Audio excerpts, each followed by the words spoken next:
He definitely had a black girl fetish. I went on a date yesterday with a man that was not my race. He was very much okay. Welcome back to my channel, everyone. Today we're going to be talking about something that I think we've all experienced at some point or another. That's if you're old enough, assuming you're old enough. And that topic is the worst first date. So we're going to be watching some videos together, and I'll be sharing my 2 cents on the other side. Now, before we get started, don't forget to like, comment, and subscribe to my channel for more content like this. And if you've had a worst first date experience, please share it in the comments below. But for now, let's get into the video. He definitely had a black girl fetish. I went on a date yesterday with a man that was not my race. He was very much okay. Me and him, we're just talking, just chatting. I was like, you know what? Let me just do something a little spontaneous for the plot. He's like, oh yeah, I want to take you out. Let's go grab some drinks and some tacos. It's Tuesday, Taco Tuesday. Okay, cool. The crazy part is that I really did not want to go. Like, I didn't want to go at all. I was just trying to do it for the plot. We're supposed to meet at 9:30 p.m. And prior to the day, the man was already blowing up my phone, just calling me. He called me, say, oh, I'm gonna be in my suit because I'm just coming out of work, meeting, something. So wear a cheeky dress, wear a cute little dress, something. I was like, okay, cool. I ended up wearing a cute little dress. Literally, I wore this dress, okay? As I'm on my way, he calls me again, and then he asks me, oh, what would you like to drink? And I'm in my head, I'm like, come on, love you, no drink me.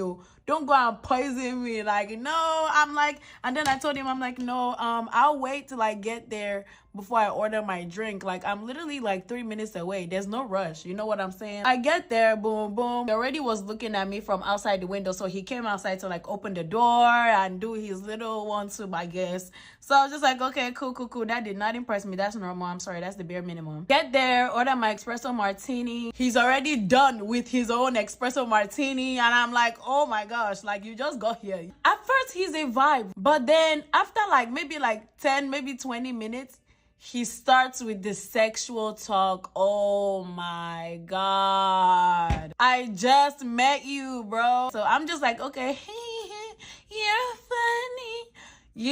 I'm already getting uncomfortable, so I'm already looking at the time. Like, all right, cool. I'm about to figure out a little escape plan. He's reaching for my hand / my thighs, and I'm just like, I don't know if you're trying to be romantic because you already started talking of all this sexual nonsense. Because he was like, oh, I'm the type of person I feel like, oh, I need to taste before I, get into a relationship. Hey!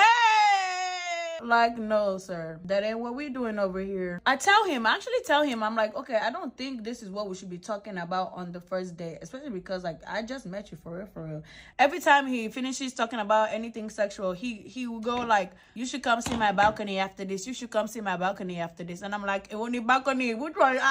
What is balcony? What is balcony doing for you? I was like, okay, like, what's your thing with balconies? He was like, oh, I just love balconies. Hell no. You want to push me? Or do you think any action is going to happen on that balcony? Which one is it? Because none of the above is going to happen in the name of Jesus. You are sick. He's coming closer and trying to kiss me. Oh my God, you guys. I just remember something. One moment, he tried to lock eyes with me and then he came close. I did not like that, y'all. And then he was like, I feel like women only restrict men from sex, men that they don't like from sex. And then he was asking me, oh, do you like me? Do you find me attractive? Some. And I'm just like, bro, chill, bro. And then, y'all, he was so conceited. As I just told you guys that he would ask me, oh, do you think I'm attractive? He would answer it by himself. He'd be like, I know you think I'm attractive. I'm like, if only you knew how hard I was cringing at you right now, you would literally go home and never go on a date ever again. At this point, I started telling him, oh yeah, like, let's get the waiter, let's go, let's leave. I don't even think it was up to like 45 minutes. So next to us, there was a rooftop bar or whatever. So he wanted to go to the rooftop bar and keep drinking. Oh, Emiko, I did it though. But with my homegirls, I get late. But I don't know you, so I'm not getting that late with you, So We end up going to the rooftop because I wanted to see the rooftop anyway. And then this guy tries to kiss me again. You guys, I don't know what we were talking about. I don't know what warranted this, but he started saying the N-word. This is when I lost it. And then I'm like, don't say that to me. Are you crazy? Are you sick? Like, don't say that to me. What if I knock you out right now? We were literally on a rooftop. If I push you over this rooftop now, cause of death, you said the N-word. So yes, that was my last straw. I was like, okay, yeah, like I want to go, I want to leave. So on our way downstairs, he's still trying to convince me to go, you know, to his house and see his balcony or whatever. So I'm like, no, I'm not trying to go see your balcony, whatever. So he gets irritated, he gets angry, and then he walks off, or like we both part ways and walk off. I'm like, no, I'm walking to my car. He's not saying anything. We don't say bye, we don't say nothing. We just part ways, and I go home and he goes home, and that's it. That was literally the end of the date, you guys. He didn't even last 24 hours. I personally don't think I'll be trying that again. Like, I couldn't even stand his sight. I don't know. Maybe it was because it was corny and very, very egotistic. I don't know. Maybe that will, I don't know. And then he was making like several racist comments. He was like, I thank God you're not ghetto, like, you know. I'm like, what do you mean? I've only encountered racism in my comment section, but seeing it in real life is crazy. Right in front of my koro eyes like this. Hey, I barely knew this man for like 24 hours. Oh my God. And I even forgot to mention, this man gonna smack my nyash. He gonna try to smack my nyash. I think that was the moment where I decided, okay, now it's time to freaking leave because this man is crazy. I don't know you. Anyway, that's the end of this story time. I will see you guys in my next video. Well, I'm fully aware that some of these dates that we go on can be really bad, and I'm happy that homegirl who gave us her story is safe and sound. But you know what? I think we can learn something from these experiences.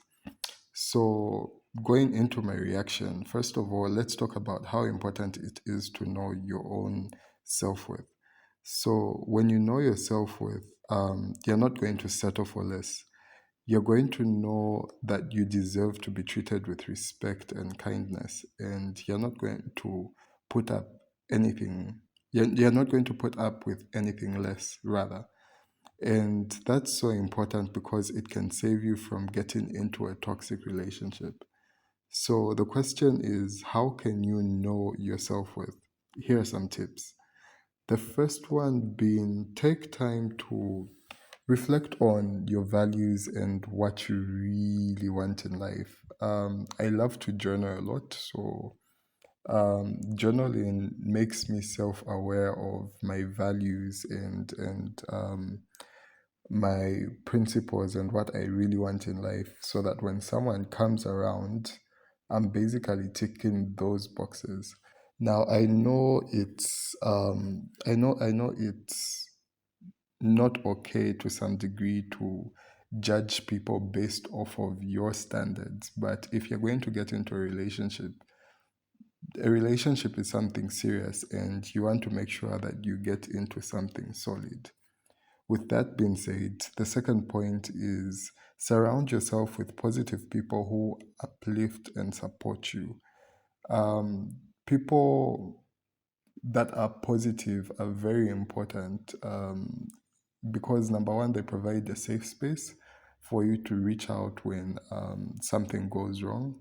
And secondly, they also remind you of who you are and your self-worth, and they validate that so that you on your own end don't think that you're crazy. Yeah, so practice self-care and also do things that make you happy, and also learn to say no and set boundaries with others. So these are some of the tips that can save you from getting into a toxic relationship based on your first date and how you're assessing it. Now let's talk about how important it is to prioritize your personal safety. When you're meeting someone for the first time, like our girl here in the video, especially if you met online, it's important to take some precautions. And here are some tips, here are some pointers. The first and one of the most important one is Meet in a public place and tell a friend or a family member where you'll be. I think it's just common sense that if you're meeting someone you've never met before in person, someone you don't know, make sure you meet them in a public space and drop your location, drop your pin somewhere with a friend or a family member so that they'll know where you're going to be.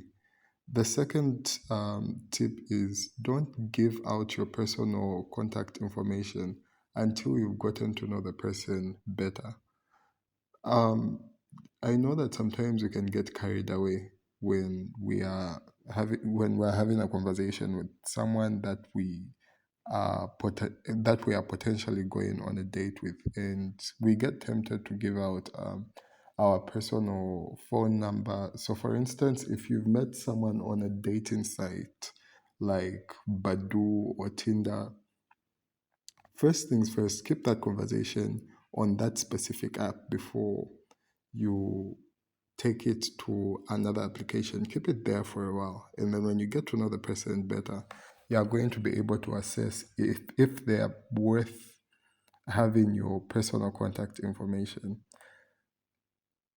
The third point is trust your instincts and don't feel obligated to stay if you feel uncomfortable.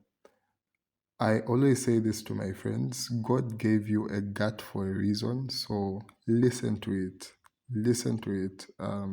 It's there for a reason. And also have a plan for how you get home safely. Never should you ever rely on the person that you're seeing for your transportation home, because what if they turn out to be a catfish or they leave you stranded? Sometimes your safety can be compromised, and we don't want that, right? And finally, let's talk about how to set some boundaries with someone you're meeting for the first time. So, setting boundaries is so important because it helps you communicate your needs and expectations clearly. So, here are some tips. Be clear and direct about what you're comfortable with and what you're comfortable and what you're not comfortable with, rather. Use I statements instead of you statements, which can come across as accusatory. And also practice active listening and pay attention to the other person's needs and boundaries. And also, don't be afraid to say no or to end the date early if you feel uncomfortable. On that note, thank you everyone for watching. I hope this video has been helpful and informative. Remember that your safety and your well-being are the most important things and that it's okay to prioritize them. Don't forget to like, comment, and subscribe to my channel for more content like this. And if you have any tips or advice for staying safe on dates, I know things work differently in different regions and different continents.